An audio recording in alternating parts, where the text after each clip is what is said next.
Hi folks, Canadian Prepper here. Today I'm with my friend Dean from the ARKOPIA YouTube channel, and we are in the holodeck. Welcome to the metaverse.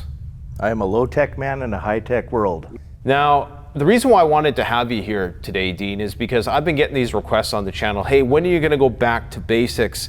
We used to love your open-ended conversations about prepping and SHTF and ruminating on the collapse of civilization.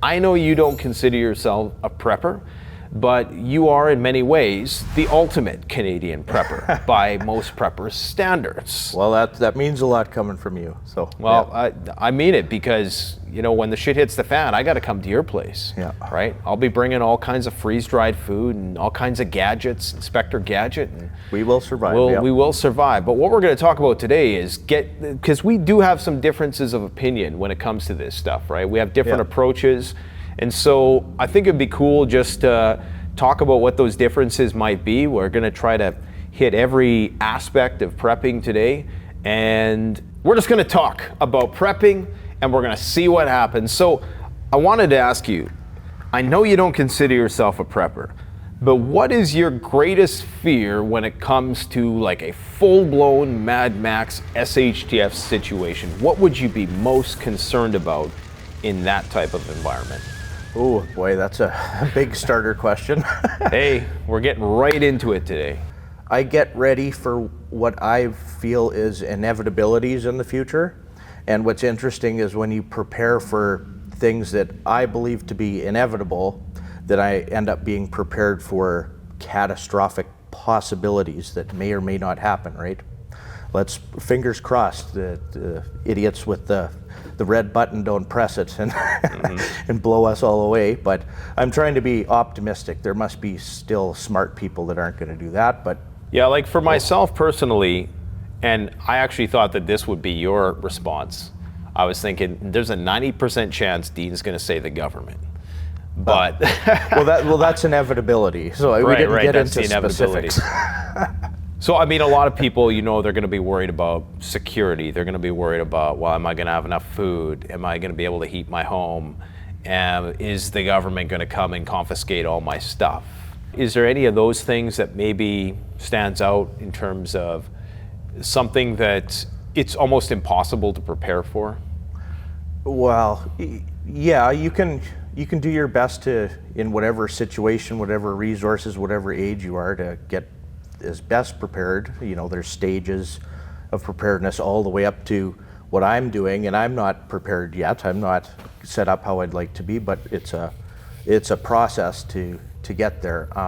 Like you talk about, have talked about Mad Max a lot. So that is without rule of law. And then on the other side is way too much rule of law, which is tyranny. Now, Mad Max, like sure, all those videos about without rule of law, there's bad things in there, but another word for Mad Max is anarchy, and another word for anarchy is peace without overlord, right? So if you want peace and humanity to prosper, you're probably better off going closer to anarchy. I'm not a full-blown anarchist, but the system we have should be reduced probably by 95+%, and we'd probably have a better system. So you prefer the decentralized Mad Max over the dystopian cyberpunk government tyranny scenario? Yep. The values I have instilled in me are just basic freedom. It's number one importance. So freedom comes with responsibility. So that can tie into why I become a prepper, right? And if you give up your freedom, then you're gonna essentially be left with neither, and everything is not as good as it should be, not even close. So, but what's going to happen is we're going to have way more rule of law. Like if people think there's government's big now, oh, you just wait. Like you wait to see what a weak man does with more power. It's going to be, and the statistics are there. All the job creations that are coming are all government jobs. Government's expanding, so it turns into kind of government interfering in free market. So that's a fascist system to a communist system where government thinks that they're going to start producing things. But at least right now they know that they're not capable of producing things, so they just get in the way of people producing things. But yeah, like in the Mad Max scenario, you got to worry about these little gangs, maybe, right? Sure, these little, you know, cliques and tribes. But when you're talking about a dystopian, tyrannical scenario where there's crackdowns on everything, then you're dealing with the one big gang, the one gang that is very well organized. They got all the big guns, all the big weapons, and all the power and control. And most of the population is in the pocket of it, so they're like the little nodes that enforce the big system, right, too. The narcs. Oh, yeah, yeah. So, you know, if you go closer to anarchy, full-blown anarchy is no good. There should be like a natural legal system to deal with certain things and very basic things, but government... Or else do you get into that situation with the tragedy of the commons where if you have everybody, you know, throwing their garbage in the river and there's no oversight, then of course, you know, so there has to be some degree of, you know, but anyways, so yeah, I agree with you that it's a much more difficult thing to prepare for when we're talking about government centralization, and I think that's an inevitability, like you say, because of course we're entering the age of consequences. I have what I call the 10 C's, so there's conflict, climate, contagion, cybersecurity, commerce, commodities, cybernetics, censorship, civil unrest, and citizenship. And these are all like 10 converging tipping points that are going to bring us to the brink of, you know, some sort of collapse and upheaval, I think. So this is why we prepare, and this is why I think you intuitively went into this lifestyle, because you see like something's not right here, you know. So like maybe a hypothetical scenario for you, shit hits the fan and the government's like, hey Dean, we need you to grow us some food for the military, or we're gonna have to take your bobcat there, we're gonna have to, you know, come and confiscate a bit of your property because we need it to grow crops. Like, how do you know, is this a scenario that you've... So I hope for the best, and kind of what I'm doing, and you initially got me to start talking about this or come out. And I actually feel bad about that because for the reasons we're going to get into later in the video. Perfectly fine, before, but no, I'm sharing this, so I have people building passive solar specialized greenhouses based on my design all across Canada and the United States now, just off of my videos. I put it all out there, and I put my concepts out there, and then I'll also inject some you know, basic fundamental things about living and natural law and libertarianism and how to make the world better. So it's possible if everyone became more personally responsible, then there's nothing really to worry about because it fixed the problem. But the only thing I can probably say would be, Dean, we've been you know, eating Skittles over here, going on Mexico vacations, doing nothing, and you did stuff and we're gonna come take it, then they're gonna have to guess exactly where my line in the sand is, and they're gonna have to make a decision. Is my stuff worth their life? The decision isn't gonna be, is my stuff worth my life? It's a decision on their end, right? So maintain that ambiguity. That's a very good response. So that's about all I can probably say. Yeah, and I think that's all anyone can really say. And I guess the reason why I pose that, because, you know, I've been thinking about the whole eminent domain in the time of like war and the War Measures Acts that we have here in the province and in Canada. And if we really do go into this, like it appears that we are, this is something that people are going to have to factor into their preparedness. It's just a reality that, you know, the government can confiscate your shit when the shit hits the fan.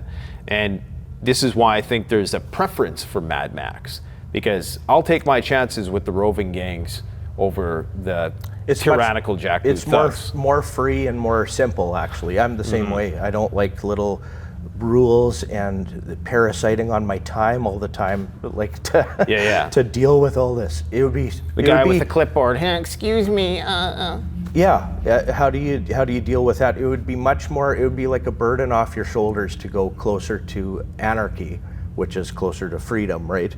But Well, for us, no, maybe not for like 90% of the city folk. That's right. So I always have this, because I have my perspective, right? And I believe all the things that I believe are right, but my brain works a certain way, so I'm responsible. I don't pick up the phone when I have a plumbing leak, I fix it myself.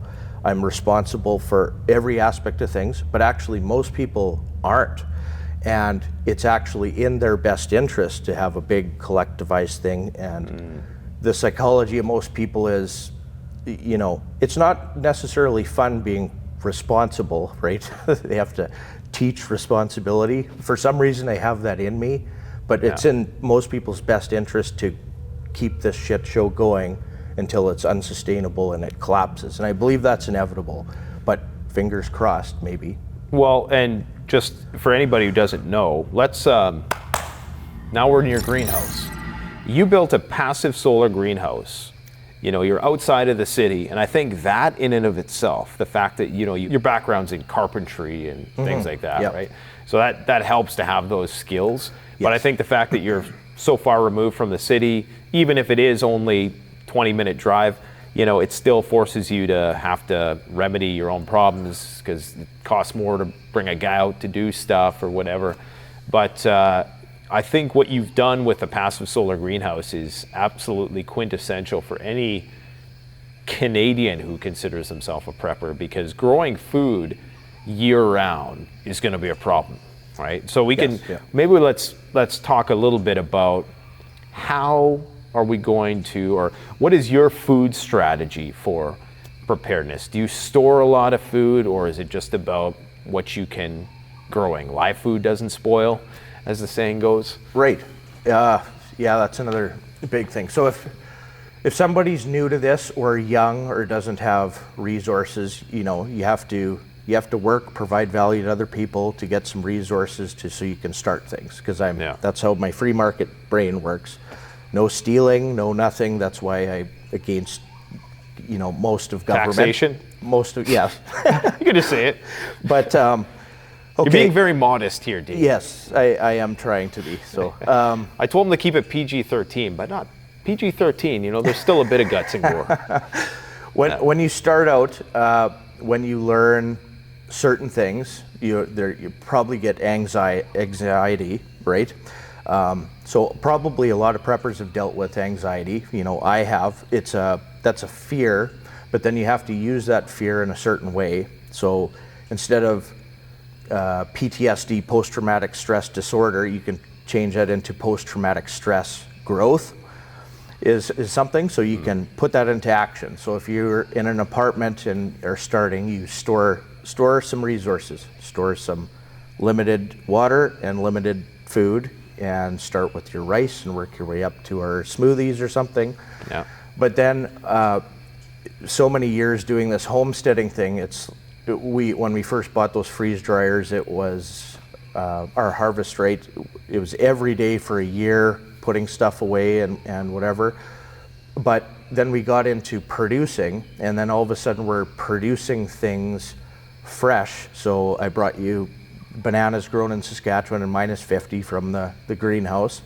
Now we have fresh bananas, but it took me a long time to get that set up. Got fresh eggs coming from a fresh chicken all the time. I'm making fresh hay on an ongoing basis, like for every winter for the livestock, and then we butcher fresh meat and have a system of production. And then we our canning and food preservation main stuff became almost for the winter and a little beyond, so that we preserve it, so we have stuff for the winter, and then next year we do it all over again, kind of thing. Yep. At the same time, I do obviously put rice, can't be grown here, away, and it's cheap, and we eat quite a bit of rice as one of our grains. Our smoothies, like even though a greenhouse like this, that's outsourced to tropical places that can grow fruit feasibly, because I can't grow enough even in our greenhouse to make all those smoothies, right? So I store things that can't be grown here. Coffee can't be grown here, and there's no way I'm growing enough coffee in the greenhouse, so I store the coffee that I want. Sugar, you know, we cut back quite a bit of sugar, but we still use it for preserving meat. We store that. Salt, I don't feel like starting a salt mine, or, you know, I don't produce salt, so that's something that I store. Stuff that I know I can't produce. But then when it came down to most vegetables, root crops,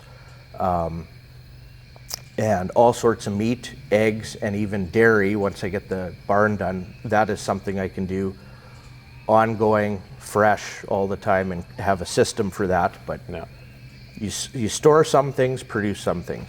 So yeah, that's you know, and there's a lot of things you can do yourself, but like you're saying, here in the northern hemisphere, we're limited, you know, in terms of like cacao or coffee, or even, you know, just getting that refined sugar. As bad as it is, it's still a condensed form of calories.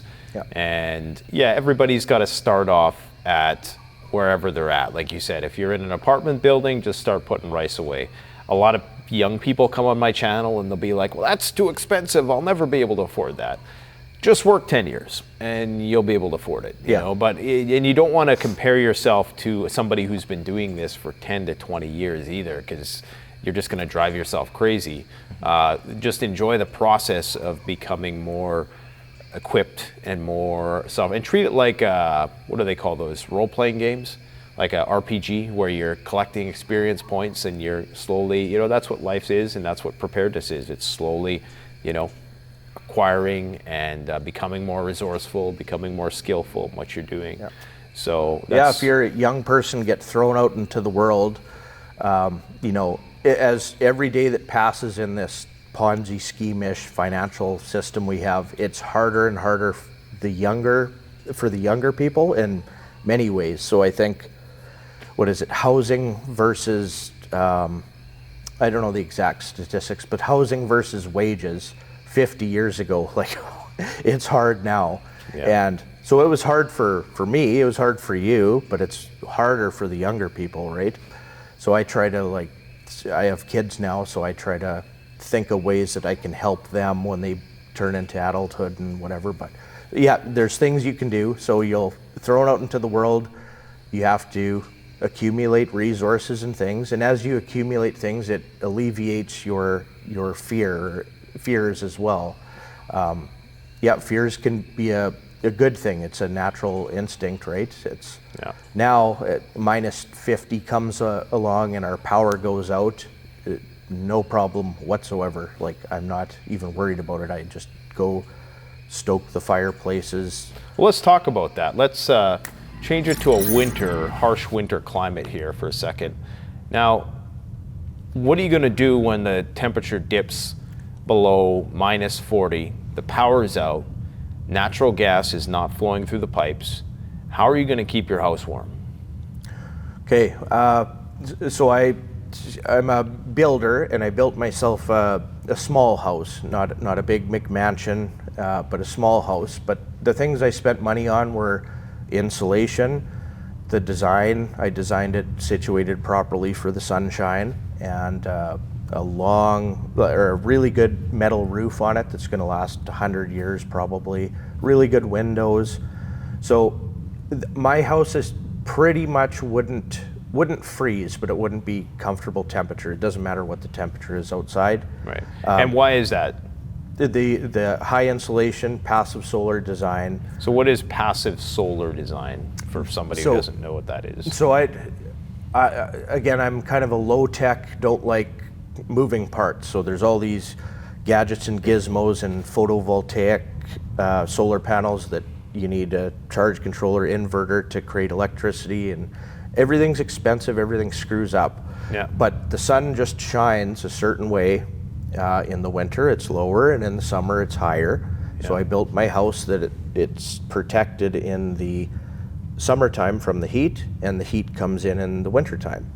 So my house it's minus 50 out, and it's like a nice sunny day. My house is overheating a little bit because of the windows. And then at night we put a couple little twigs in the little wood stove. Again, wood stove, you burn fire and it goes out the chimney. There's no pumps and boilers and things. It's very simple. And our houses were absolutely fine. So a combination of passive solar and a wood stove would be your preferred method of heating the home. And if people don't know what we're talking about, essentially the sun comes, like you said, at a certain arc. It shines through the windows, and because you have that heavily insulated backdrop, it retains the heat that is. And typically what will happen is if you have windows, the sun will come in, but if you don't have that heavy insulation on the backdrop, the heat will just escape, but you're containing the heat. So in terms of your wood, you live in a lightly wooded region, but do you feel confident that you would have enough wood? What are you gonna do when the wood runs out? Or what would you do if the fuel ran out? Like, do you have a ample stockpile of firewood? Yeah, that's one thing. So we're in prairies, flatlands, and the wood that we have is a poplar, which isn't even the best wood for getting heat off of. Yeah. But you try to make, well, you want to actually survive if you're talking shit hit the fan, there's no more resources. Yeah. You build the tiniest little hut you can with a little wood thing, have some cast iron cookware, and live super primitively. And that's how you survive. So it doesn't take a lot of firewood to heat a little tiny shack. But now, luckily, we have like 100-year roofs, super insulation, really good windows. So I'm close to, like I said, our house wouldn't freeze. Yeah. So we're not going to freeze to death. But you put a couple sticks on, I don't need much fuel to have a t-shirt temperature, right? Did you ever consider like planting trees as a potential fuel source? Yep, it's a lot of work, and I think a 10-acre tree lot, if you were to plant it and get it established, you can harvest out of 10 acres 1 cord of wood sustainably, so that you cut down part of it, replant trees, or the saplings come up, and a sustainable 10 acres is only 1 cord. That's not very much. 1 cord per year. 1 cord per year. And that's not even gonna, that's like maybe with your house where you have it super efficient, do you think how far would 1 cord get you? That takes care of our house, but if for a year? We were using wood for cooking, Right.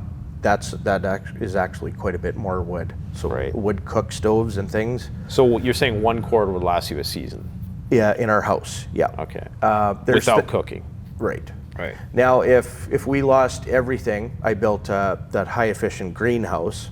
Now we have bananas and oranges and a couple tropical things in here. It's just fun too, and for me. But I have to keep the greenhouse 10 degrees Celsius, or else they start to go dormant. So that's an issue at night with -30, -50. So I do need energy in the form of firewood or natural gas or something to keep it that. If it went to SHTF or Mad Max, which, I'm, again, try to be realistic, it's not going to get that bad, right? Let's hope not, yeah. But I'll just let the greenhouse go dormant for 2-3 months of the year. It'll maybe get down to freezing or below freezing, but I still have a super high efficient structure that I can drastically extend my season. But it's kind of a treat now with firewood and little natural gas to have tropical fruits here. So yeah. And so we talked about food, we talked about shelter. What about security? So we did a video where we kind of went around the property. We talked about some of the fortification options. We've done shoot 'em up videos at your place before where we shoot different types of mediums to see what the penetration power is. But let's say we're talking about, you live in a rural community. Shit hits the fan and the government is tied up trying to steal everybody's stuff, and they can't come and send the police out.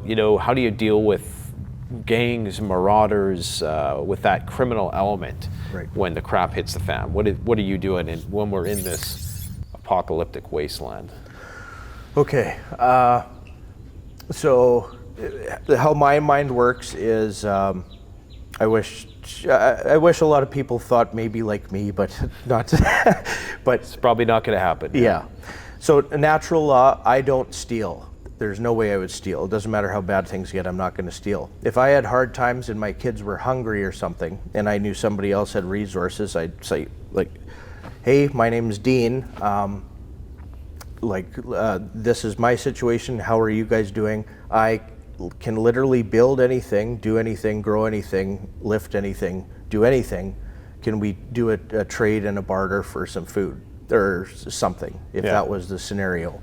So not going around stealing, right? There's still, but that's how my mind works. Unfortunately, most people do not do that. They're opportunistic and things. And but when you have an interaction with someone, you give them the benefit of the doubt if you can or if you're able, and then you watch out.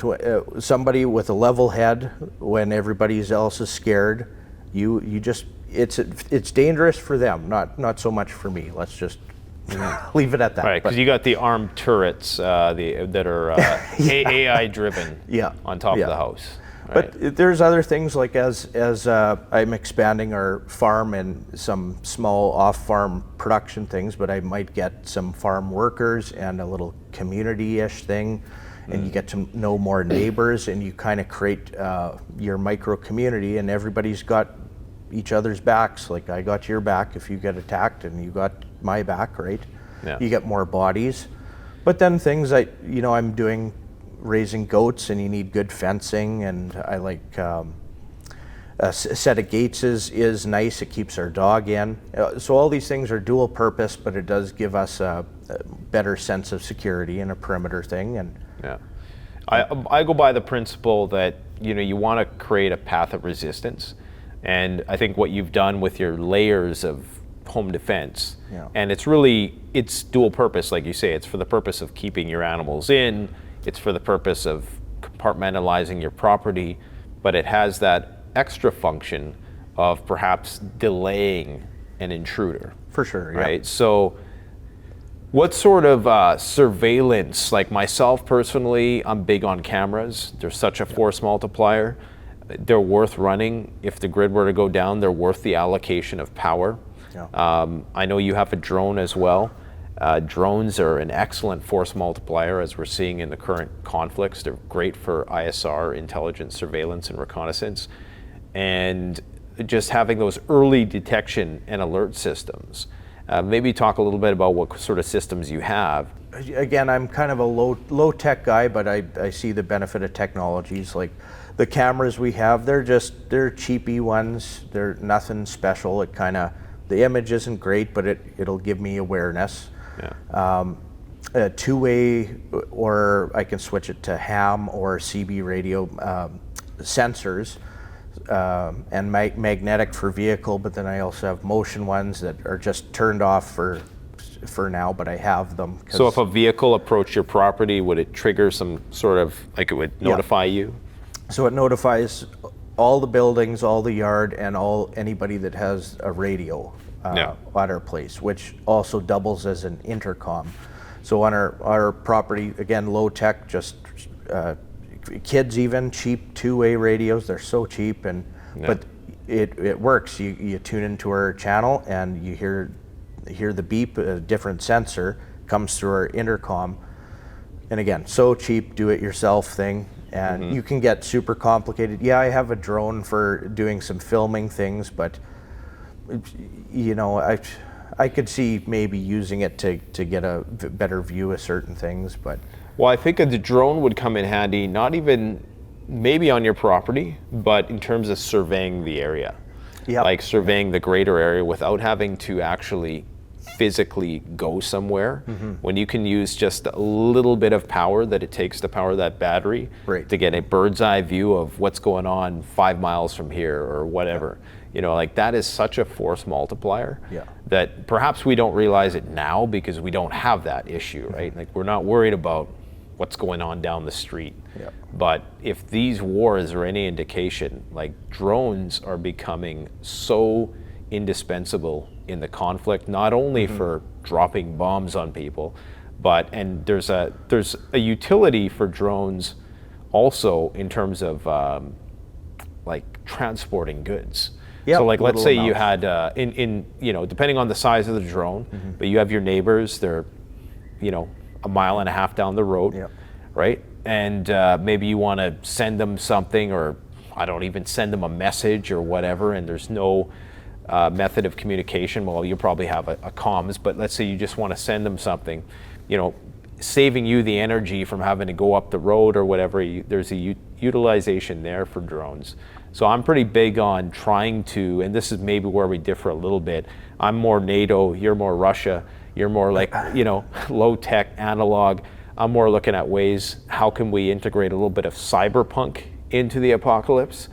So yeah, I would, I know the drone that you have is like, it's the DJI Phantom series? Right. Like the old school, right? And you can get the thing, I think it can lift a pound or two, and then an automatic button you press and it lifts the piston or whatever like that, and it drops whatever you want.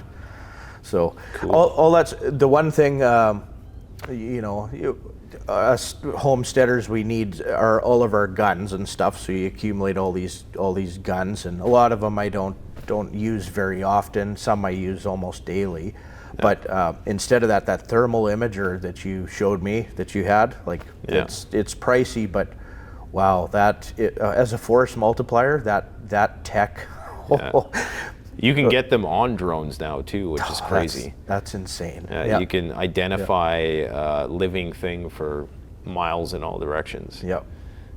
Yeah. You might not know if it's two-legged or four-legged from that distance, but you can tell that something's there.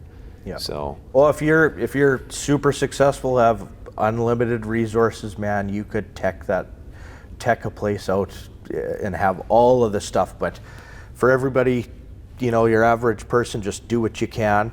So even me, like whatever a thermal imager is, if it's $6,000 or something, like that's almost what I built a barn for, right? Yeah. Or I'd rather buy insulation than high-tech camera and things like that, or more fencing or better fencing, or more livestock or chicken plucking equipment than some of this other stuff. So my resources, I have to prioritize where things There's something to be said about low maintenance, because yes, in a limited skirmish, NATO tech is superior in a lot of ways because it's more sophisticated in some ways, not in all ways. But this is the whole Russian philosophy of war, is you want to make something so that can be used over and over again in any condition. Yeah, for sure. And oftentimes, your door system that notifies you if somebody's at the gates or whatever, that's such a basic rudimentary system that and it was cheap. that it doesn't matter. It doesn't have a bunch of circuits, So, and that's the other thing. If we're talking about like electromagnetic pulse, like grid down, like sends 50,000 volts through everything, and you're going to be left with the simplest of technology. Yeah. Do you have a Faraday cage? My buildings kind of are like a Faraday cage, and then my vehicle, the truck that I chose that has the 1,000,000-mile engine, that first gen Dodge, it pretty much is its own Faraday cage. But I do have a few things. Diesel, right? Diesel. We're going to talk about bug out vehicles in a bit, but okay yeah. Just a trash can with cardboard lined, and I have a few things in there. But other than that, no.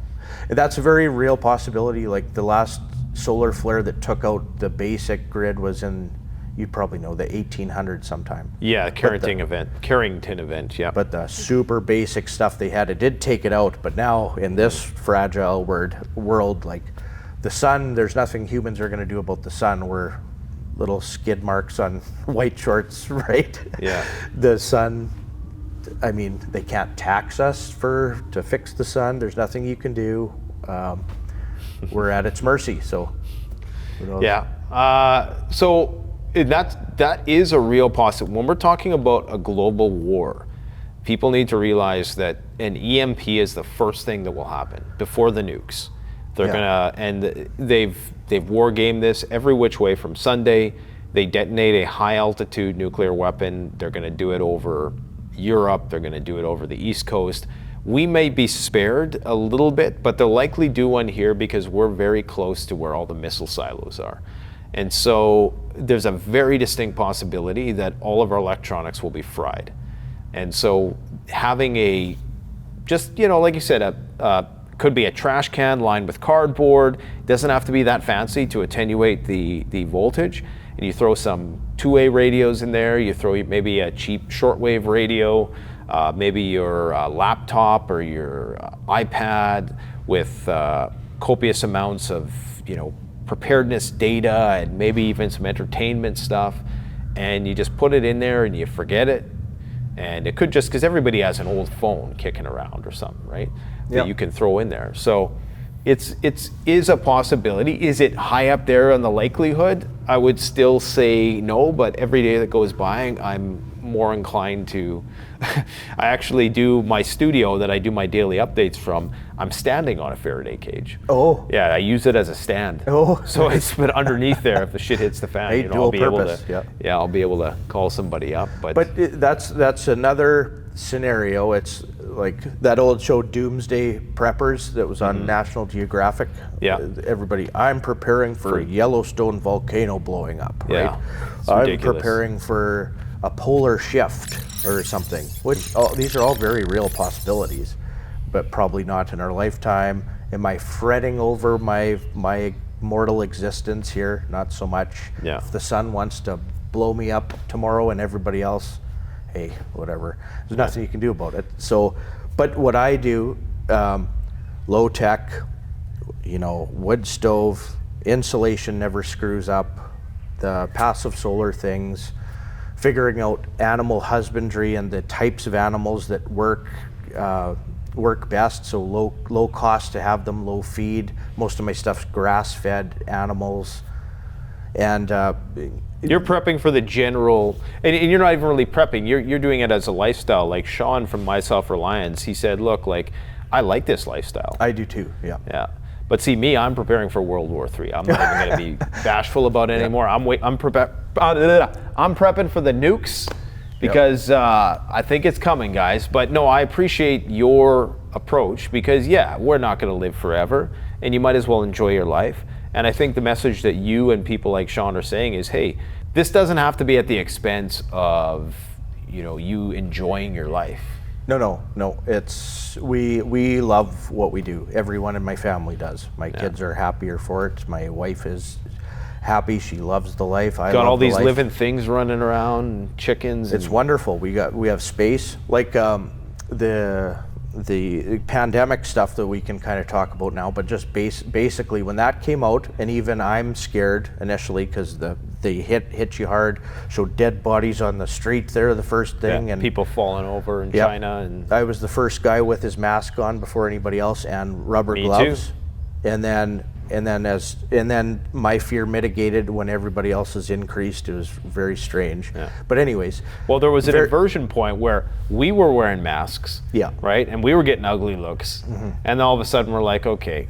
And then by that time, everybody was giving us ugly looks for not wearing the thing. Anyways.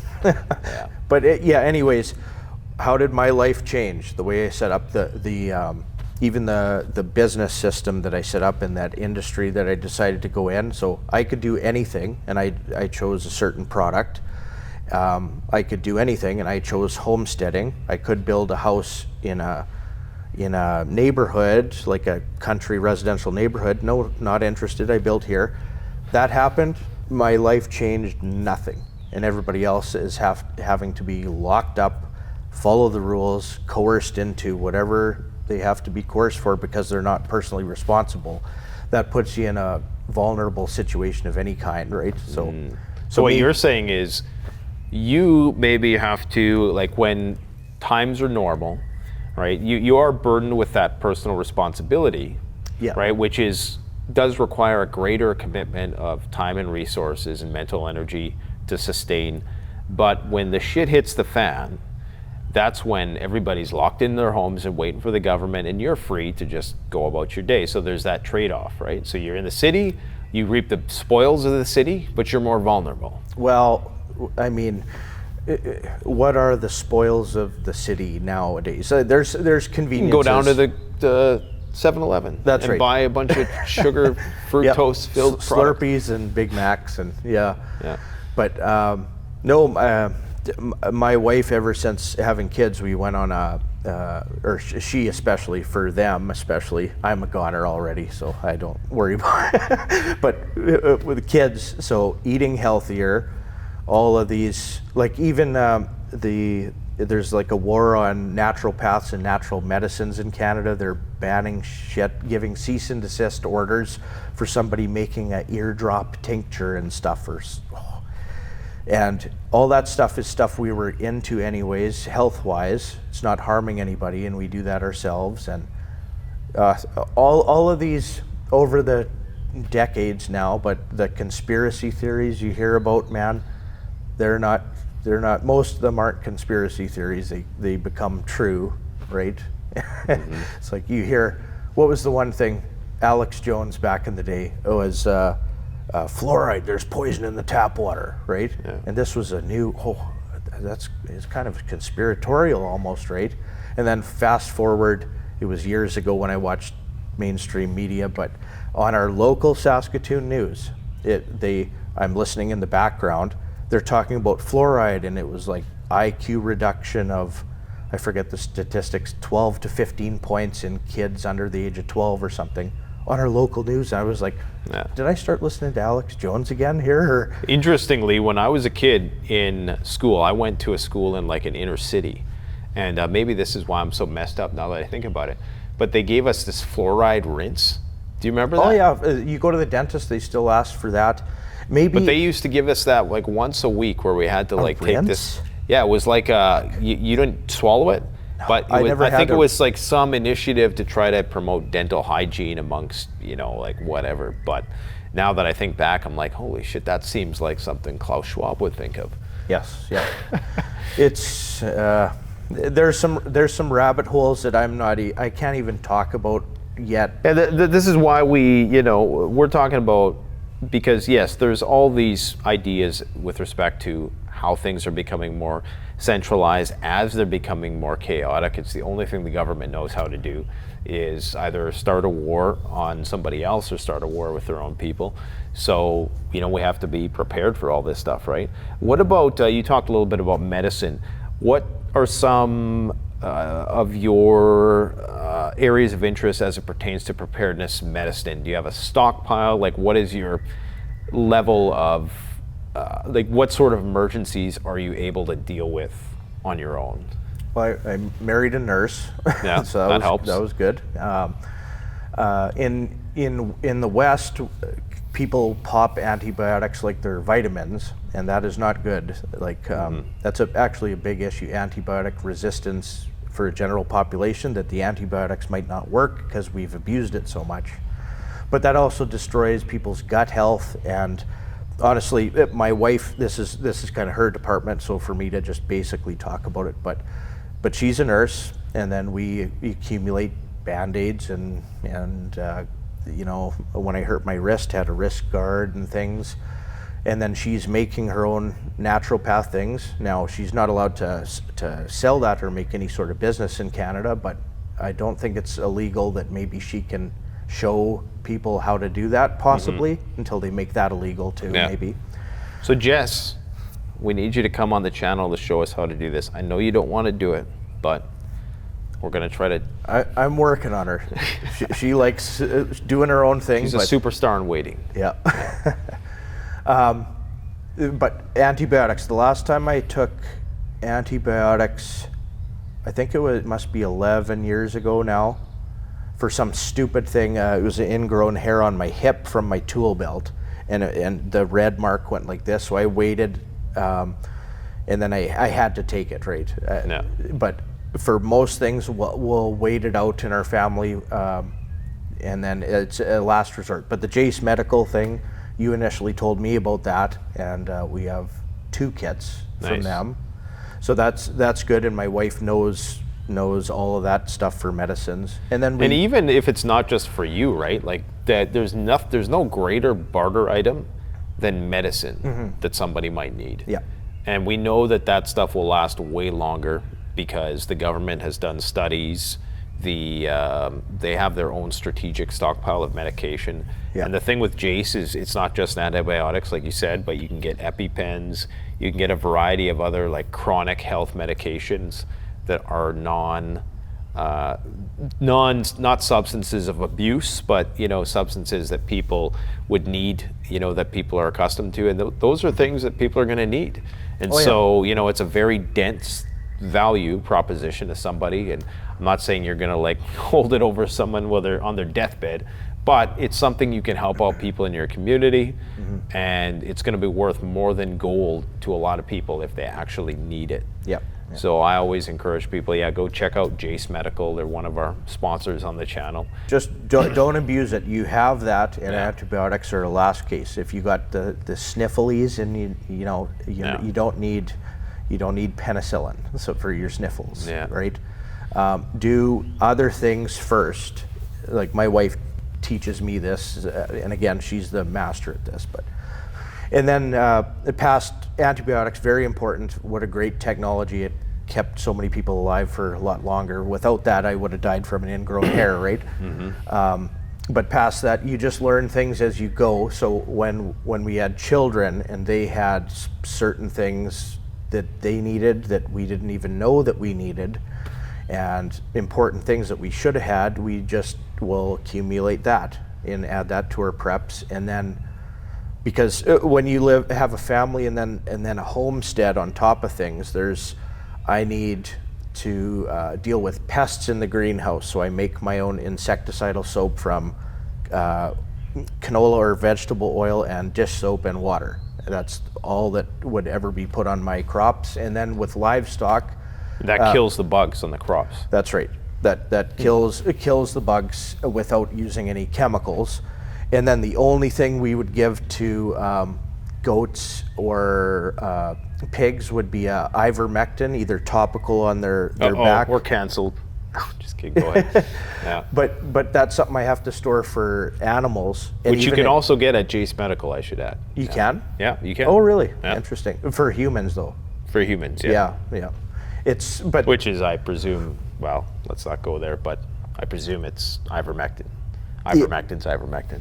Yeah, like we just go to our farm supply thing and buy a big jug of it for horses, or oral stuff, or injectable I have for the new pigs that I have, and I'm learning about animal husbandry. So I have to worry about medical of myself, my wife, my kids, because I'm the man, like responsible adult with all dependents, and dependents go to chickens and rabbits and goats and pigs and cows, and I have to deal with all this stuff. So I have to store who's going to be in great demand in the apocalypse? Veterinarians. For sure. Yeah. Probably absolutely. even more so than doctors. Yeah. Actually, yeah, probably animals get better care probably in Canada than because veterinarians, they tend to have such a broad universal understanding of physiology that their knowledge is pertinent to humans as well. So try, if you can, to know a veterinarian. Or if you're a young person, that's a great industry you could consider getting into. Like there's all these skills that are good. In the world we live in today, specialization is how you get ahead in this system. And I was pretty good at a lot of things and bored doing one thing. So this lifestyle that I'm doing of homesteading really worked good for a jack of all trades type. But industries you could go in would be, veterinarian, butchering. Like there might be a lot of people, if they start homesteading, they might get a few chickens or something, but nobody knows how to butcher and nobody has a place to butcher. So you could do complementary businesses with other of your neighbors that are also getting set up. So Dean, a nuclear bomb goes off, maybe let's say down south by the missile silos that are not too far away from us. And this big cloud of radioactive dust is blown our way. How do you manage that? Do you have a bunker? Do you have a fallout shelter? How are you going to mitigate radiation if the bombs go off? Oh boy, yeah. I knew I'd put you on the spot because I know you don't have a bunker yet. We're trying to get Ron from Atlas Survival Shelters to build you one. But. Well, I actually really would like a root cellar. So I guess a bunker is the same thing. So costs a lot to run walk-in coolers when you're producing things. So to have the earth cool it would be really nice. And then also it wouldn't freeze in the wintertime if it's down there. But you have the means to do that. Like you have the backhoe or a little. Yeah, I got the means. Just I'm always short on time and energy. Yeah. Especially with kids. But yeah, that's on the list. Is a good size root cellar for storing our stuff without using refrigeration. Low tech stuff, but that does double as a bomb shelter. And again, it's not even a priority. But like you said, the nuclear fallout or something. Whether all of the nuclear plants in the States are well past their life expectancy. They're keeping them alive longer, or a Fukushima thing, or that they send a nuke up. That's not good for anything. Do the best you can. So what I'm referring to is there's missile silos in North Dakota, and that will be the first target in a major nuclear war, like the #1 target. So we know it's coming. In fact, they made a documentary about it in the 80s. I'm not sure if you've seen it. I did see that. The Prairies or something like that. So do you have a basement or anything right now? Nope. Okay. But I guess collecting rainwater is a no-no, so cut off that system temporarily, for the greenhouse. Yeah. But growing in an enclosed thing, you could grow some food there. I guess another thing would be have your food stored, so you're not producing. That's a very good case for why you should store food instead of be producing food. Past that, stay indoors type of thing. I haven't got into super high-tech HEPA filter things for house or gas masks even. You know, Stephen Harris, adjunct author who kind of updated the book Nuclear War Survival Skills. In that book, he talks about with a shovel and some sand, you can basically protect yourself. And they actually have a study in there where they get a couple college girls to go out and see if they can dig themselves a nuclear, because you're really just trying to get 3 feet of earth, right? From between you and the gamma radiation, right? The radioactive fallout. So if you could do that, and it's not something that you need to hunker down in for a long period of time, I think you could definitely take a root cellar, modify that. Of course, we don't have tornadoes too often, but I'm surprised you actually don't have a tornado shelter or some place of refuge that you can retreat to, you know, if there ever was a big plow wind storm or whatever the case might be, just because you never know, right? It's not only for, and I think approaching it in that way, that's how my friend Praxis Prepper does it. He makes his root cellar, and it doubles as a fallout shelter. So it's not just a bunker. Yeah, right? Yeah, for sure. No, there's... you know what? Sorry to interrupt you. We're going to talk to the container guy, because he's been wanting to build these half kind of root cellar shelter things that you kind of put in the side of a hill, not so much underground. But I think that might be a good collaboration. Yeah, that would be. If you stuck it in the north sloping hill with the doors sticking out, and then you beefed it up with whatever railway ties or like structure. He has a whole system because the actual shipping containers themselves, and I got to say this because there's going to be some wisecracker in the comment section who thinks we don't know this, but yes, you cannot bury a shipping container. Yeah, they're It'll not collapse. structural. Yeah. But he has this system that he, reinforces it somehow. Nice. Yeah. Yeah. Yeah, for sure. It's so when setting up a homestead, I watched my own bunch of YouTube videos on guys setting up in forested areas, right? Like that's, if I had the ideal thing, I'd be in a forest and stuff and hiding in the trees, and the next thing you know, the forest fire rips in through the tree, takes you out with a silky saw, jumping out at people. So quite literally, when choosing the yard site, it was, or like the homestead, I have to be a certain distance away from the city, but I also have to be close enough for the city. So let's say that nothing bad happens and my kids get older and they want to go on a date or go to a movie theater, they can still enjoy that. They won't resent me for being out in the boonies with them. Yes. Okay. I built in a low spot, but that's not flood prone, but lower. So I drilled poles to build my barn, and the water table's like 8 feet down in this drought. Okay, so I have water. My well, I could pump it nonstop in a drought, and I have water, but I'll also never flood. I have all my equipment and set it up so I know where the water goes. Not going to flood. The trees that I planted were in prairies. I either cleared some trees away from buildings, have gravel around them. I have animals on pasture so the grass doesn't get too crazy, so a wildfire doesn't rip through that. There's no forest. I'm completely protected from that. I built my own buildings. My shop is pole shed, poles go in. It's got a 3-sided mezzanine, ties it all together. The wind is not taking that, right? Almost to the point where I think I'd self-insure everything because I built it myself. It's never going to have issue. It has fail-safe.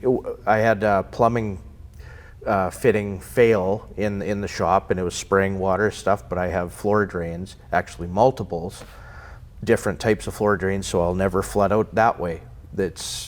I kind of made things foolproof, so I don't have to deal with these issues in the future. But a bomb shelter would just be another thing. Icing on the cake. But flooding or fires or drought is more inevitable than they're stupid enough to drop a nuke or something.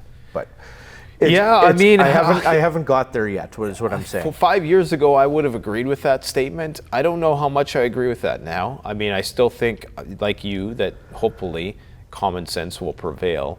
But not getting into the weeds in terms of the feasibility of nuclear war. I think, just like I said, as a practical solution, it doesn't hurt to have something underground. It's multi-purpose.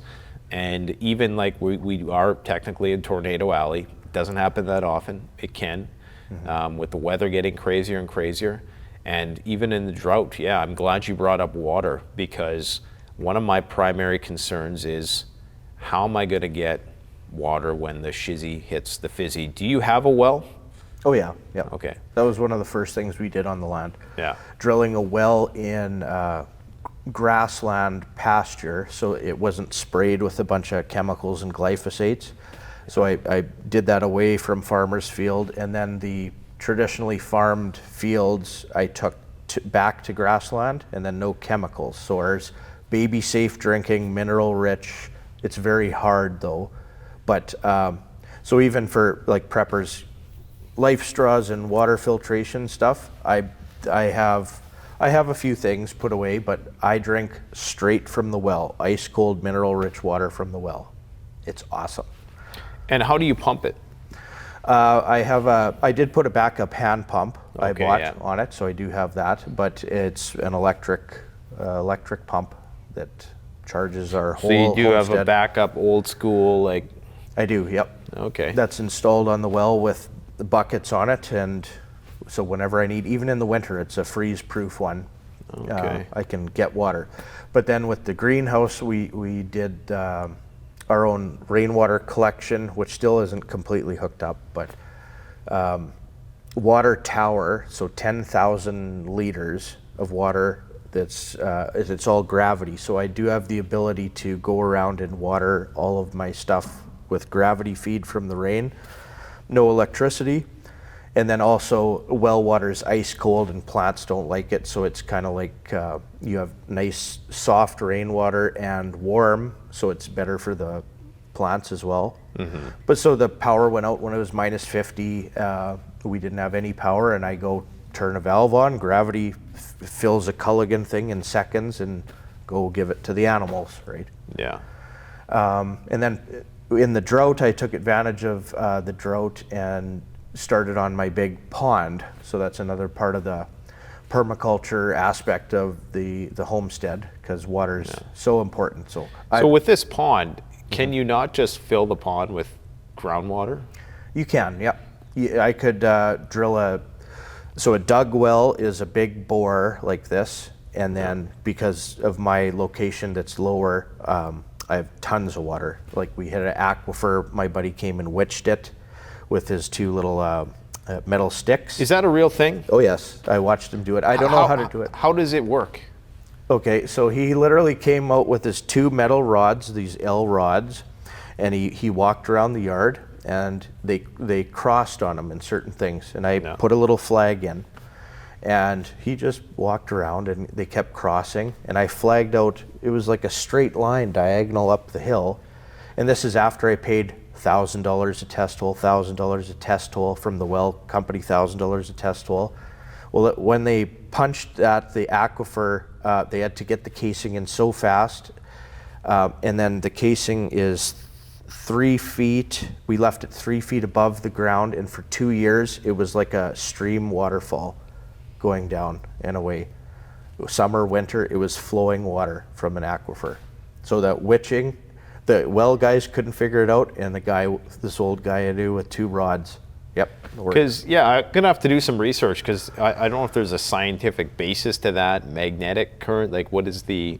It's attracted to water somehow. Again, I'm no expert, and he let me. I tried to feel it crossing, and he's done it a bunch of times. It works. Wow. Yeah. Cool. Very good to know. But yeah, now when you're like in the prairies, it can get very dry. We can have wet cycles, dry cycles, so we have to deal with all this. So in a dry cycle, take advantage of that. Now is the time to dig your ponds or dugouts, and then wait for the wet cycle to fill it up, and then you're holding back all that water, so the next drought that comes, you're still holding back water. It's better for the earth, right? I think that Joel Salatin was talking about we have much less places for fresh water to stay on the land in the United States because of agriculture. In a drought, a farmer will fill in a little pond so he doesn't have to turn a machine and things. And what you want to do is you want to keep holding water back before it goes to the ocean, like in California, right? Right, and evaporates. Storm cellars direct to the ocean, and then they have drought problems. Yeah. Kind of silly stuff, but so yeah, all this. So what I'm doing to help myself, I also help all of my surroundings too. So I help the natural environment, and it makes everything better, including myself. So it's pretty fulfilling, actually, doing it that way.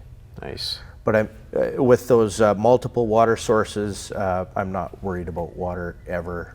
So you don't worry about water filtration, waterborne pathogens, anything like that?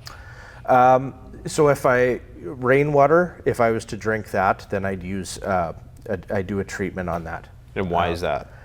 Because it's from the rain. Maybe there was, a bird takes a crap on your roof that's collecting it, and you're going to get dust in there. So it's more so about the catchment contamination. Right, and a pond, like with standing water above ground. I don't know, I wouldn't drink that straight. So what sort of filtration? Are you using like a Berkey or like some kind of gravity filtration system? It's a Berkey thing, and then I also have the proper, what's the chlorine solution for, it's a pool shock. Calcium hypochlorite? Right, yeah, that with my charts on it, and enough to do a bazillion liters that, but. Yeah, calcium hypochlorite, guys, get some of that. In the very least, just get some. It will brick up after a while if it's not kept it fully sealed, but it's one of the cheapest ways to make bleach to purify water. And especially if you want to purify lots, that's the best way to do it. Right. What about, it's okay, because people like ruminating on the criminal element of SHTF, because everybody likes guns, everybody likes the zombie apocalypse. Everybody thinks it's going to be just mowing down zombies as they come through the door. So, and of course it's not going to be, which is why we have to deliberate these things beforehand, because the reality of the situation is someone presents themselves at the gates. They appear to be a person who is just in need of assistance at first glance. But if you know anything about the street and how the hustle works, you might be thinking twice. How do I know that this person is who they claim to be? And how do I know this isn't some kind of hustle? So how do you present, or what would you do in a situation where, okay, let's say the shit hit the fan. Maybe a big cyber attack took down the grid. There hasn't been any signs from the government for weeks. It's just total chaos and confusion. Some people approach your gates. It's a minivan. You don't know how many people are in the minivan. A woman gets out, and maybe a guy, and they're asking for assistance. How do you approach that situation? Well, our gates are closed. You know, it'd be nice to have an intercom, I guess. How do I put this really simply? Do you just start sniping people? No. Do you use signs, right? We talk about signs. We use signs. So your average person would be intimidated by signs versus other people around me with no gates, no signs, no nothing type of thing. That's tough. So again, I hope for the best as I progress. You never know. Like, I'm hoping to produce lots of good food in any scenario, and help the local community. But for now, I'm still building infrastructure and getting set up. It's a lot of work, right? So if this person they say, okay, we just need a little bit of food, right? So you give them some food. Yep. So if I'm at a point where I've done all this and I have abundance, enough for my family and safe, then I can start to think about charity, right? If they come and they're not a moron, they speak clearly, and we're looking for this. Do you have this? Or we have these couple things to trade or something. You can try to make a thing like that. So does there have to be an element of trade, or is there a time where you might just be like, oh, I'll give you something, but this is all I have? Sure, yeah. So if I create an abundance of things that I created and didn't steal from someone else, then I can charity. But for a lot of people today, if you're a pickpocket on some sort of assistance, you have to steal money from someone for whatever a government job, essentially. You can look at it that way. But you don't want to be a pickpocket, so you vote for someone to be the intermediate pickpocket. Right. Okay, so staying within this scenario. Yeah, though.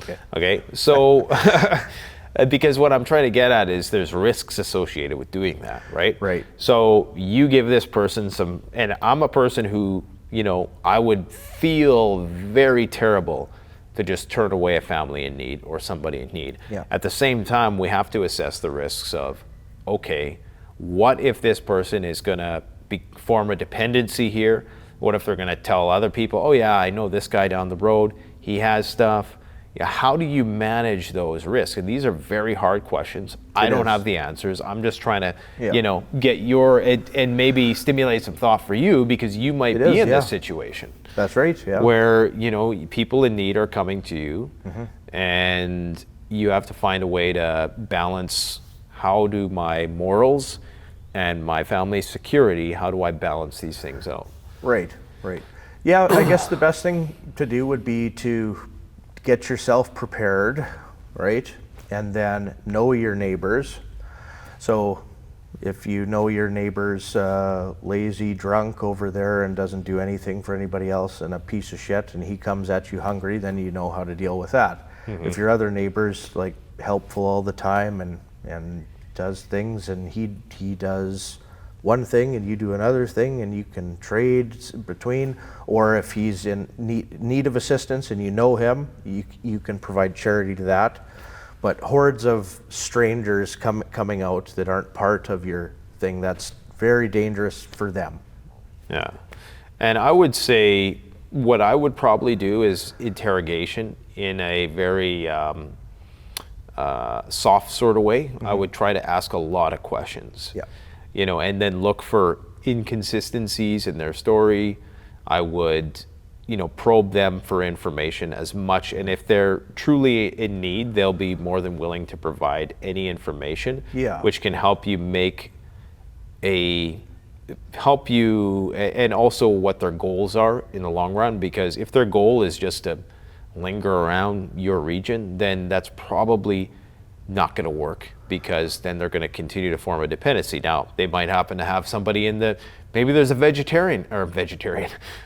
Maybe there's a veterinarian in the van. Maybe there's somebody with a vital skill set that could be useful for the community that you could work out some sort of arrangement with, like where they exchange their skills or their services or whatever. But if it's just stray, refugees, then you really have to make sure that they understand that this is a one-time assistance. And even if you're willing to go to that point, that really does depend on that line of questioning.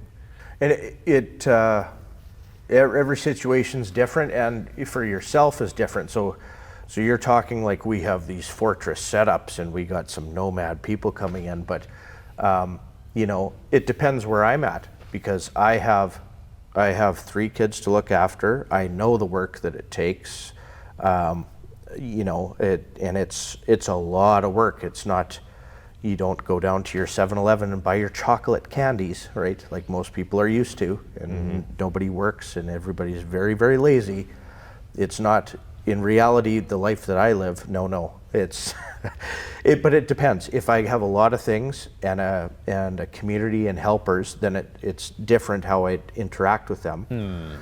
But if I'm just us getting set up in a minivan full of unprepared, lazy people, they're like looking for their handout. But they might not be, in this scenario, we don't know, right? They could have been like these people could be from a place that got rushed up the hill. For sure. And they got flushed out of their property, and they're like, hey, there's marauders over there, and they're coming from house to house. They just chased us out of ours. So, but what you're saying is quite important. I'm glad you made that distinction. You're talking about the difference between you just dealing with it by yourself, or am I a part of a greater network who looks out? And in that situation, you might have more leverage to perhaps help without having to worry about the negative consequences of some sort of ploy against you, because you'd have that community as a security hedge. Yeah. Well, so you got to put yourself on the other side of the fence. So if I ran into trouble, or it's 20 years ago, I'm just an adult, have nothing, and something goes bad. Yeah. But here's Dean, he can build you anything. I know my skill sets, and I am in need of assistance, and I migrate out of town. Is it going to be like forcing my way through somebody's gate and trying to get in their house to steal some food, or tell them, give me my handout or something? Yeah. Like, I'd expect them to shoot me because I'm a piece of shit. Okay? Okay. But would that be something I'd do? It'd be like, hi, my name is Dean. This is my situation. Is it possible that, you need some help in this? I'm an expert here for like a place to not freeze to death and a warm meal today, and we can reassess tomorrow.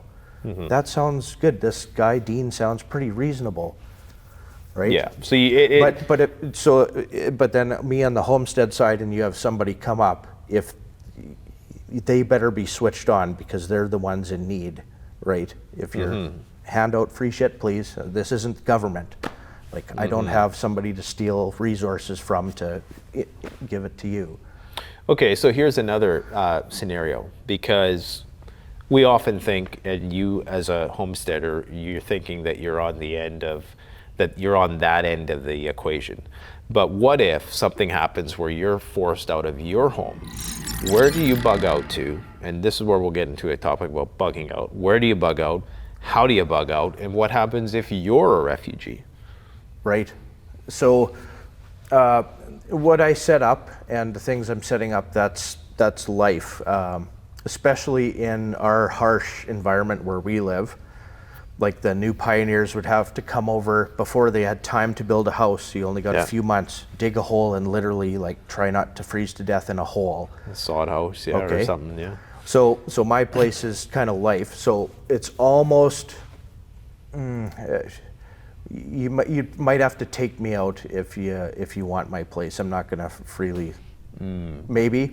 But on the other hand, if you're talking about bug out, I don't have specific bug out vehicle, but I always have fuel stored for farm and homestead stuff. Preparedness and homesteading is the same thing, essentially, when you get advanced prepping. That's what it is. So you think that there's very few scenarios where you would actually bug out? Yep. Okay. Yeah. But, I mean, we say that, right? But, and I understand being established, but I would still challenge any person to perhaps have a plan B, because sure. there could be unforeseen circumstances. Perhaps a situation just becomes untenable and you're no longer able to do something where you are. The security risks are just too high, or something like that. Like you say, you're going to make a stand, but then you got to think about your kids and, well, do I want to give them, like, maybe if it was just me, I'd probably, I'd say, okay, let's throw down or whatever. But there might come a time, and I know you're being kind of modest here about your capability, your bug out capabilities.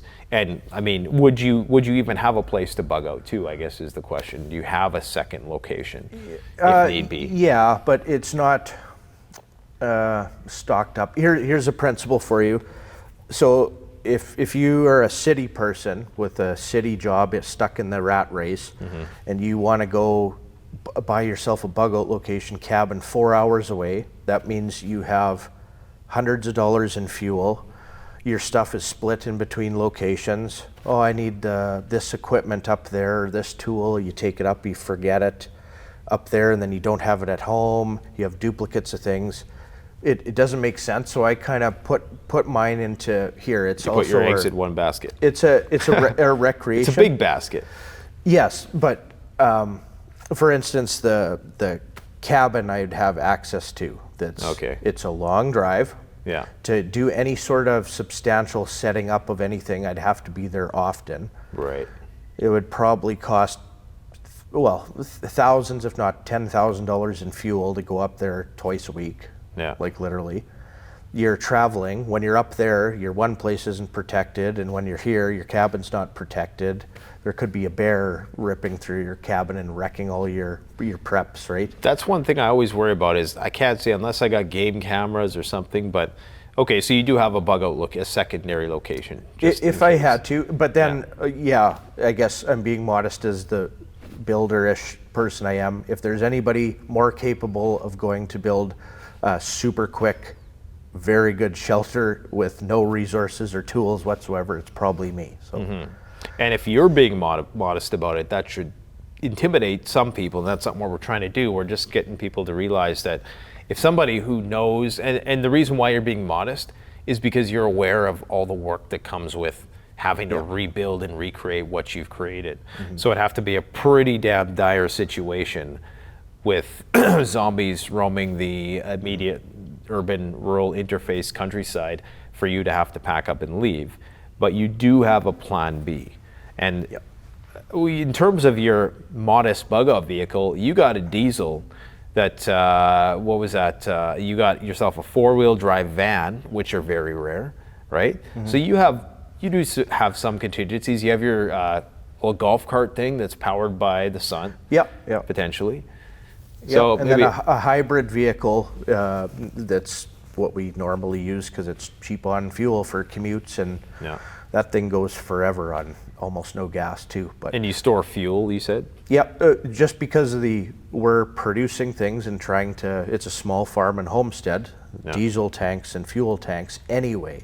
So you make sure your vehicles are topped up and you have fuel and portable slip tanks. So essentially let's say solar flare, EMP, nobody's vehicles work except for the old diesels like mine. He says he's not a prepper, guys. He's so modest. Well, it does all work together. You could throw the slip tank in and I could be in Mexico with my family. And how do you store your fuel? Like, is there a tank that you would recommend, or like some method or do you just use jerry cans, or how do you do it? Again, I'm low tech, so my slip tank has a hand pump. So this is how I pump. I don't have special expensive electric equipment. And then the other one, gravity fed. So when it's brought out, it's filled up, and then it's just gravity. You can fill up whatever you want. So cool. And how much storage would you estimate you have of fuel? Well, gas doesn't last very long. So, but a lot of my things are diesel, and I'm never worried about old diesel. Like probably I forget if it's 10 years. I think you get a diesel. I think it's 2, but yeah, I mean, I think Probably, yeah. Yeah, well, they say that some stuff can start growing in there, but I think if it's in a sealed, I mean, a lot of people will. I think there is a subject of debate as to how long gas will go and if it will do damage to your engine or whatever. But I'm not an expert about it. But yeah, I mean, the conventional understanding is 1 to 2 years for diesel. But I think, like you're saying, it will last probably a lot longer than that. Yeah. But are you gonna, like, 1 to 2 years? That's a lot of fuel. Good. The chances are, whatever fuel you have, you're going to be burning through that in the first few months. And what's interesting is when you're first getting set up, if your preparedness takes you to the homestead, advanced preparedness, I guess, or whatever, you're going to use a lot of resources and a lot of fuel at the beginning of things. And then after you're set up, our traveling is very little. I don't have to run in to the city or to get resources. I have kind of everything. Yeah. And it took a lot of fuel to go accumulate some baling equipment and the old tractor, and then I need parts for it, and you get all set up. But then it's all set up. So literally for $70 a year, I can get all of the feed that I need for all of my animals, livestock. Like $70 worth. I literally. You guys want to checked. know how to save money? Go and check out his channel, because you have so many. You're the king of getting good deals. Yeah. And I think if people were just a little bit more, imaginative with how they're sourcing stuff, you can save so much money. That's the only reason why I have the things that I have, is doing it myself, so that I don't have a labor cost, and saving money and things like that, because it's expensive to build stuff and have somebody else build it for you with new materials. So yeah. See, I'm kind of lazy, but I also, at the same time, like, there's a trade-off, right? Because there is, yeah. You want to be a jack of all trades, but there's also people who specialize, who can do things way better. So it's kind of like, okay, how much of my time do I want to invest learning this skill? And, how much or is it just, for some people it's better to just pay a guy to do it, right? But I think preparedness is about DIY and, like you said, personal responsibility. And so there is a component of it which, in the very least, should be, how do I figure things out on my own? Like, if something breaks down, how do I fix it, right? If I don't know anything about that particular subject area, how can I troubleshoot and find a solution to the problem? Yeah, that's the road I took, but again, it took a lot of my good working years. It was super enjoyable to build all the stuff that I did myself, right? That's the only way you could kind of afford it, I guess. But on the other hand, you could be Zuckerberg building his bunkers that are these elites. You could throw yourself into making money, and then with that money, hire somebody else to do your setup. But I don't think he's going to have a hammer, like building something in his bunker, or know how anything works. It's like, he's teaching himself jiu-jitsu and spear throwing. Oh, so I think he's going to try to spear himself a boar or something. There you go. Nice. Or his genetically modified cows. Or, people hate on Zuck, but, I guess I always say, if the elites are prepping, if the richest, most resourceful people, and I can tell you guys with 100% certainty, they are prepping. Yeah. So if that's not, enough incentive for you to go and do so, I don't know, man. I mean, just keep at it. Now, we talked about your solar setup before you came in. Let's talk a little bit about generating electricity, because for some people it's not a big deal. We don't need electricity as long as we can heat our homes. Is that a big thing for you, and how are you going to do it?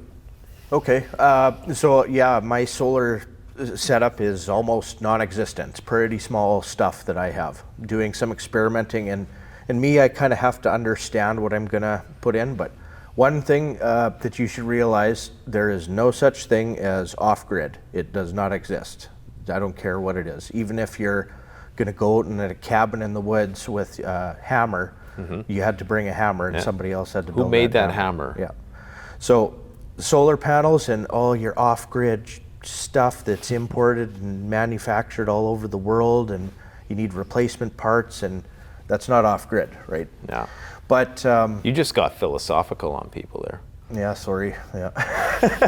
It's good. There's no such thing. But so I like reducing and old tech. So like if I did a wood boiler, then that requires a pump that's eventually going to screw up, a bunch of PEX lines and things. But if you just had a wood stove with a chimney and the chimney sweeping equipment, that's not going to screw up on you, right? That's pretty basic stuff. So I don't even know if I'm going to go full-blown solar, or I think I probably should get enough to have a backup for my basics, I think. Now, solar panels work really good in the third world or whatever, where the tropical location, have a one-room hut. You can have a solar panel, a little battery. To have a light bulb, that's life-changing. To have a light bulb, right, over like fire flames or whatever. So we're spoiled rotten here, and I kind of realized that people that do a solar system, it could be hundreds of panels, and they got all their TVs and high-tech equipment on. Cybertruck. Yeah. But if things get really bad, you're going to live more primitively, no matter what. I don't care. So it would be nice to have a few solar panels, the system, know how it all works, even some backup components. But batteries don't last very long either. Lithium batteries can't be outside when it's freezing. Lead acid can. So there's something to be said for the old lead acid batteries. A bunch of things. I'm still learning about it. Yeah, there's certain chemistries of lithium batteries which can be, but yeah, you're generally correct. So I guess you brought up a good point. Like, what do we need electricity for? And so you brought up lighting. I would say certain elements of my surveillance system would require that. Maybe comms, a water pump, possibly heating. I know you're working on a heating system. Is there anything else you can think of that a person would really need electricity for? Maybe entertainment, because let's face it, surprisingly, it doesn't take much power to run a TV. That's right, it doesn't, yeah. To keep your kids, I think there's something to be said for emergency preparedness. And actually, the movie Leave the World Behind, did you see that? Yes, I did. Okay. I did watch it, yeah. So there's part in the movie where the kid is, addicted to iPads and stuff like that. And she wants to finish watching the season of Friends, but of course there's no more Netflix. And she stumbles on this, thing of DVDs at the end. I just spoiled it. But maybe we'll just get them the right spoiler alert, just so, everybody should have seen the movie already. But so there's something to say about keeping the kids occupied with electronics. For sure. But is there any other uses that you can think of that you would really need technology for? Or is it more just, when it comes down to bare bones survival, not that important? Oh, I love certain things, or full-blown Wi-Fi, high-speed internet on the homestead, anywhere, inside, outside. Which wouldn't be a thing, obviously, if the shit hit the fan. Water pumps, for sure, for irrigation. That's really nice to have running water, right? Yeah. For my setup, my own septic infrastructure, I do need power for that pump in the septic to get rid of the gray water. So I do need electricity for that. In the greenhouse, if that's going to be operational, closed up, I need fans to run things. If you're going to get into fish or grow lights or starting plants, you need a little bit of electricity. Refrigeration is sure nice to have in the summertime. We're lucky enough it's a frozen hellscape for 6 months. You can just put shit outside and it's lucky, like a fridge. He says. Yeah, it's thinking positive, lucky. Right? Yeah. But it's, all these things are, here's something we can just briefly touch on, but you can, to be a prepper, you can go out, build a tiny little cabin with the bare bones, a small fridge, an outhouse outside, no indoor plumbing. You carry a thing, you can wash your hands and have a shower once a week. Very primitive. My mentality, for whatever reason, is I kind of did that on a small house, but then my outbuildings and things, I want to produce food. It's like I want to be helpful. It's this free market mentality, producing things that makes everything better, right? So that's why I do the big structures. But so I started, the little building, and kind of worry about yourself, and then you have a family, and then you have animals, and then you realize the stuff you need. But as low tech as possible, then you need a smaller solar system, I guess. Do with less, or it's better to conserve than keep your consumption up and then need a great big solar panel system, right? Right. And I think, what you're saying about, you start at the level of just what you need, but it's a natural tendency of people, I think, to want to, and we try to encourage people to not just isolate themselves from everything else that's going on. I have a very hybrid approach to prepping, and I think what you're saying about, wanting to be a part of the market, maybe you want to sell some eggs, you want to, and you should aspire to do that, in my opinion, because we're not supposed to be in isolation. No. So I think, you aspiring, you say it's a free market mentality, but I think that's a good thing to try to make your preparedness a business in a way, if you can. Yeah. Because there's definitely a market for this kind of thing, And I was thinking about a whole bunch of different, so if everybody's like basic, I'm gonna start a garden and everybody's got zucchinis and carrots, right? Well, everybody, the value of a bunch of zucchinis and carrots, everybody started doing that. Not very much, right? Even farmers that have cattle or livestock, a lot of them do not butcher themselves. They'll take it to a butcher shop and pay them to cut and wrap. So there's not a lot of butcher shops anymore. That would be a very good preparedness related business, is the equipment and the knowledge to be able to cut and wrap meat, stuff like that. I would encourage people to go down to your local heritage museum. If you live in a large Canadian center, there's probably a heritage museum, and you'll probably find, like in our town, there's this thing called, what is it called? Saskatoon? Western Development. Western Development Museum. And all of the occupations that you see in our boom town, those will be occupations, whether it's the butcher, the baker, the candlestick maker, the blacksmith, like all of these trades will become in high demand once again. Yes, it's if we lose all of this fragile stuff that we've humans have made and attached themselves to, then it goes right back down to what humans were before the population bubble, right? And I actually think it's going to be more of a hybrid, like cyberpunk / Mad Max. Like, I really do foresee, I don't think computers are going anywhere. I don't think AI is going anywhere. There's going to be some hybridized component of SHTF, which we can't really foresee, but it's going to bring in some of those dark dystopian forces, but it's also going to be like this kind of free-for-all in some places at the same time. So this is why I think it's important that I never want to be that old man who doesn't know how to work the remote control. Like, if I can just not be that, and whatever the form the remote control takes in the future, whether it's, augmented reality, automation, whatever is, the norm at that point in time, I want to be able to at least have a bit of a handle on it. So as much as I'm enamored by the lifestyle that you and Sean James of My Self-Reliance have, I still want to have one foot in the door of what's going on in the city, because for me, operational security, just investments, thinking financially, like, I want to know what's going on. And this is why sometimes I'll subject myself to the YouTube trending page, not because I want to, but because I have to. I need to know what's going on in the culture. I feel sorry for you. Yeah. I literally don't watch TV anymore. Mainstream media. I don't watch that either. I don't even care what those. I know what those idiots are up to.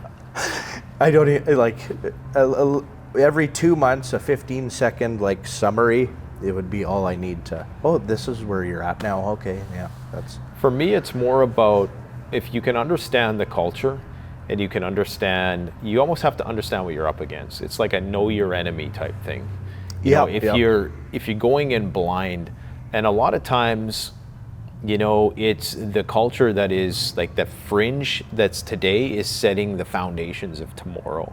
I always say that the conservatives own the present, but the left owns the future, because it's always the artisans and the new kind of radical ideas that right now they're scoffed at, but eventually they lay the foundations for the future.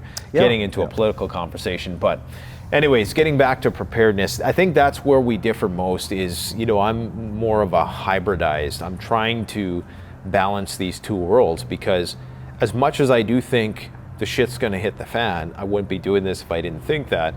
There's a part of me that's like, okay, we gotta hedge our bets, you know, and we still wanna reap whatever spoils that the grid has to offer, for which there are many. I mean, you know, some of these beautiful cities around the world, like they're just like paradises, right?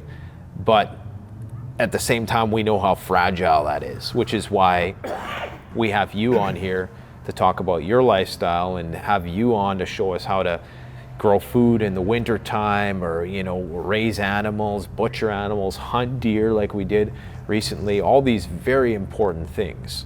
I think we've covered almost, looking at, the only thing we haven't really covered is firearms. So firearms are a big thing for preppers, and we're not going to get into, I guess we haven't covered precious metals either. But do you, what is, and I know they're just a tool, like for you, would you for give everyone, they should be a tool. Yeah. It's a tool. It is a tool, yeah. Well, unfortunately for some people, it's a criminal tool. But is there any advice you would give people who are trying to get into firearms? Maybe they've never been exposed to a fire. Like, what is the utility when it comes to preparedness? Do you have a favorite firearm? Do you have a favorite caliber? How do you store ammunition? How do you reload ammunition? Answer all that in 2 minutes. Yeah, okay, that's a lot. The most common firearm I use is a 22 long rifle. Those shells are 6 to 10 cents, I think, still. And I can take down a 600-pound pig with that. That's how I properly, humanely get ready to butcher that animal, right? Yeah. Gophers, pests. If it's a coyote, I'll do the step up to maybe a hunting round or the 223. But 22 most important. Hunting caliber that's kind of common for your area, so maybe a 308. 243 is kind of a nice little gun.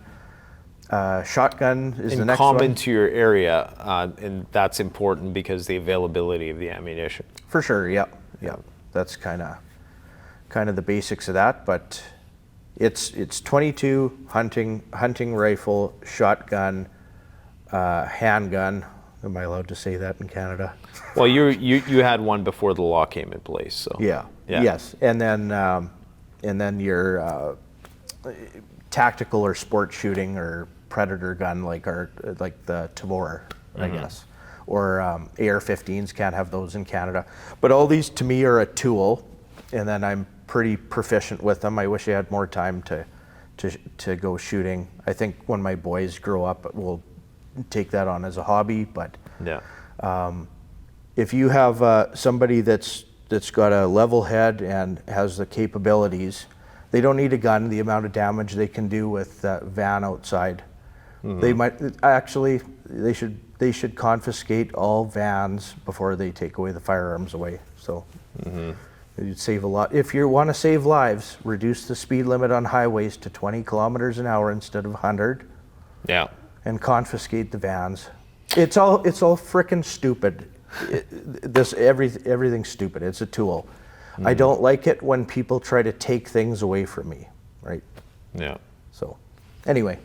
Well, that's where it's going, though, right? That's where we talk about when we first started talking about, you know, one of your greatest fears was centralization of control being one of those things. And yes, ultimately, driving will probably be taken away because as cars become automated and as self-driving becomes more ubiquitous, they'll just turn it off, or they will make it so that my theory is that, or prediction I should say, is that they're going to make driving illegal, and that you're going to have to somehow prove your citizenship.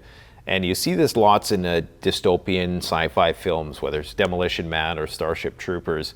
If you don't fulfill the criteria for citizenship, you can't breed, you can't drive, you can't partake in anything that involves a degree of autonomy. And that, I think, is the future. So I think you're rightfully justified in your today, concerns. and it's just going to get worse. It is. It's going to get worse because the technology will be there to facilitate it. Yeah. Like right now, they can't control what you do with your gas guzzling engine, but they can, if they really wanted to, press a button and my Tesla locks up. Right. Yeah.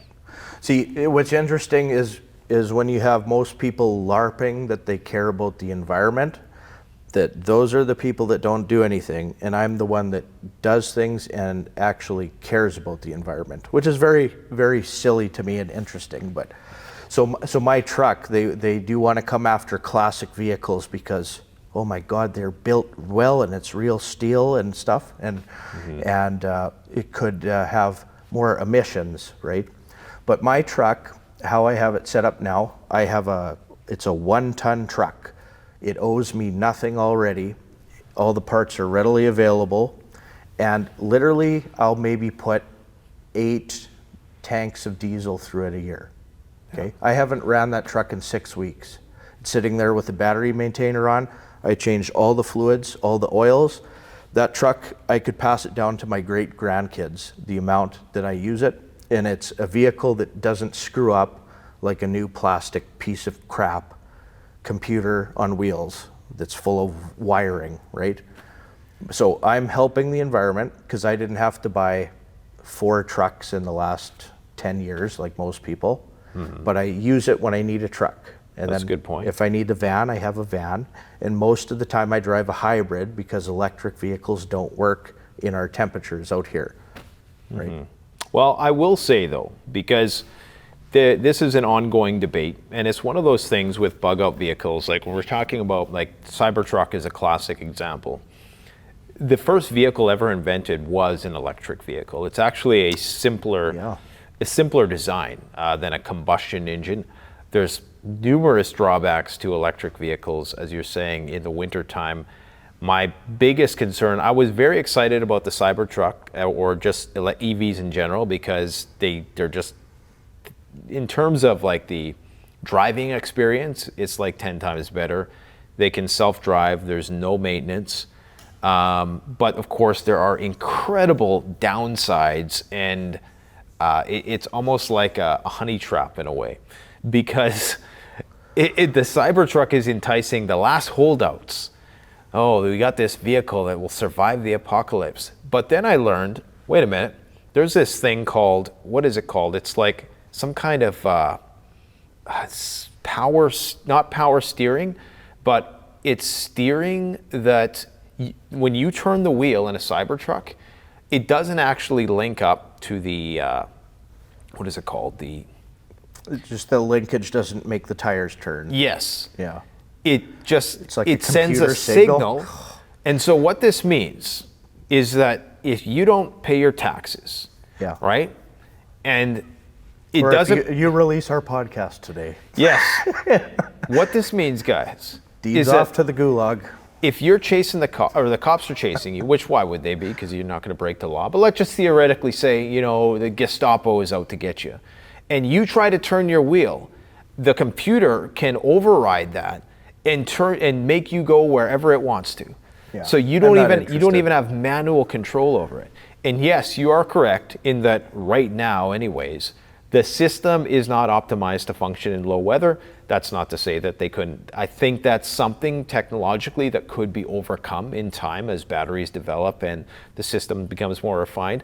But I do agree with you. There are many drawbacks right now.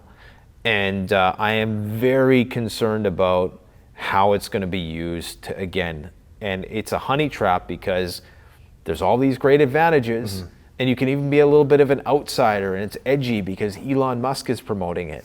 But just wait a minute, think about it for a sec. Think it through. Do you want your car to be willing to drive you to a place you don't want to go when the government decides to push a button? That's what I'm concerned about. I think there would be a market if there's somebody out there in the vehicle sector or tractor sector or something. You build a vehicle like the first gen Dodge or the Toyota Land Cruiser that's simple, or the old Mercedes diesel. You build it, do it electric, put electric axles on, and what does it have? It has a pedal to make it go forward and a switch to make it go back and a set of brakes. Yeah. And it doesn't screw up, right? And it's not hardwired to this grid where they can just shut it down. Yeah, all to the electric car people, but again, just like how they, maybe will vote the way they do in a democracy because they don't have to physically go pickpocket or steal from someone else. I got my electric car, I feel I'm helping, right? Meanwhile, like in the winter, it takes 2 or 3 times as much to charge those things, and it's on coal, straight up obscene amounts of coal, right? And there's Dean's diesel truck there, Yeah.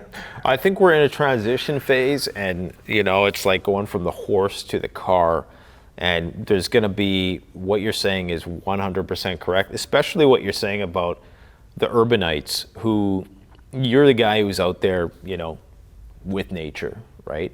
But you're also the guy who everyone thinks is against nature. If they're from the city, they're thinking this redneck out there, he doesn't care about the environment, when you're surrounded with the environment all day. Yeah. Right? So there is that disconnect. But I do think, on a positive note, there is commonality. Doesn't matter what end of the political spectrum you're in. I know a lot of quote-unquote hippies who have very similar lifestyles to the quote-unquote rednecks.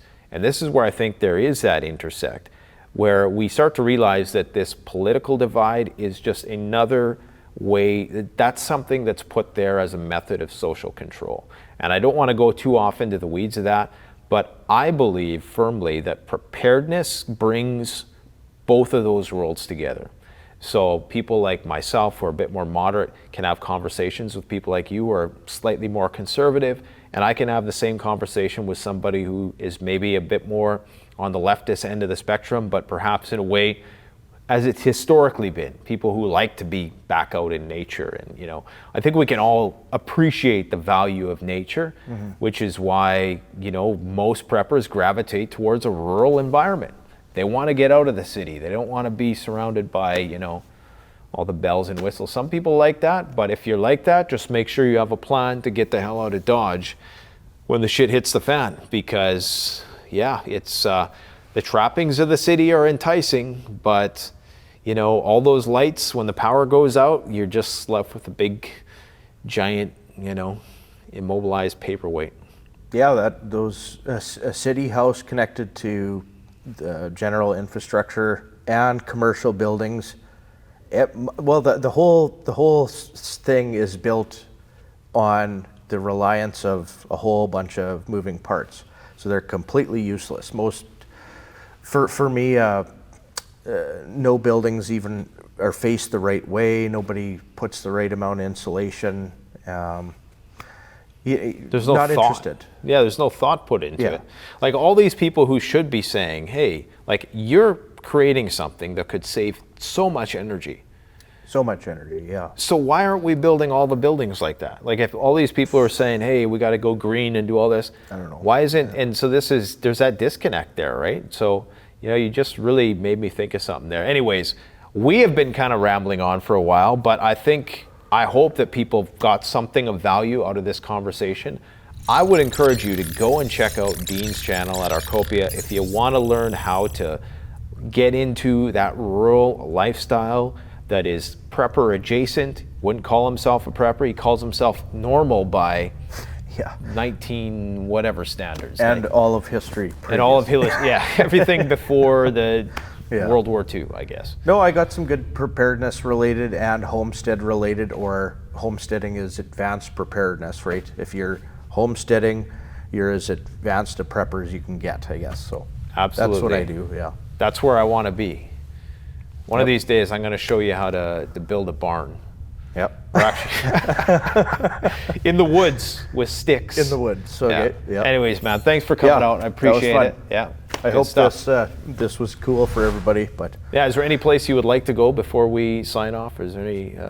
it's been a while since I was spring break in Cancun. Sweet.